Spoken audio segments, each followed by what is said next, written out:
जय श्रीमन नारायण। आज आप सभी लोगों के लिए बताएंगे कि धृतराष्ट्र ने ऐसा कौन सा पाप कर दिया था जिसकी वजह से उनको अंधा होना पड़ा और साथ में उनके सामने ही 100 पुत्रों का वध का दुखद समाचार उनको प्राप्त हुआ। कभी कभी जीवन में अक्सर ऐसा होता है कि सब कुछ होकर के भी हमारे पास अंत में शून्य बचता है। महाभारत में भी कई पात्रों की कहानियाँ ऐसी ही हैं। धृतराष्ट्र के बारे में भी यह कहना कुछ गलत नहीं होगा। धृतराष्ट्र राजा होकर के भी कोई ऐसा निर्णय नहीं ले सके जिससे प्रभावित हुआ जा सके।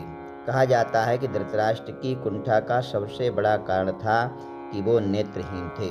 इस वजह से वो हमेशा ही इस दुख में जलते रहे। लेकिन क्या आप जानते हैं कि धृतराष्ट्र का जन्म नेत्रहीन के रूप में क्यों हुआ था? आइए जानते हैं महाभारत की पौराणिक कहानी से। श्राप के कारण धृतराष्ट्र नेत्रहीन हुए थे। धृतराष्ट्र अपने पिछले जन्म में एक बहुत बड़े दुष्ट राजा थे। एक दिन उन्होंने देखा कि नदी में एक हंस अपने बच्चों के साथ में आराम से विचरण कर रहा है। उन्होंने आदेश दिया कि उस हंस की आंखें फोड़ दी जाएं और उसके बच्चों को मार दिया जाए। इसी वजह से अगले जन्म में नेत्रहीन पैदा हुए थे और उसके पुत्र भी उसी तरह मृत्यु को प्राप्त हुए जैसे उस हंस के बच्चों के साथ में हुआ था। हंस ने दिया था श्राप।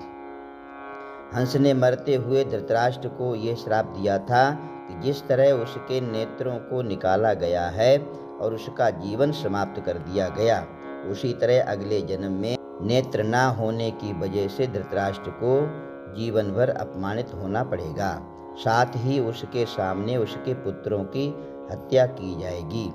लेकिन नेत्रहीन होने के कारण वो चाह करके भी अपने पुत्रों का मुख नहीं देख पाएगा।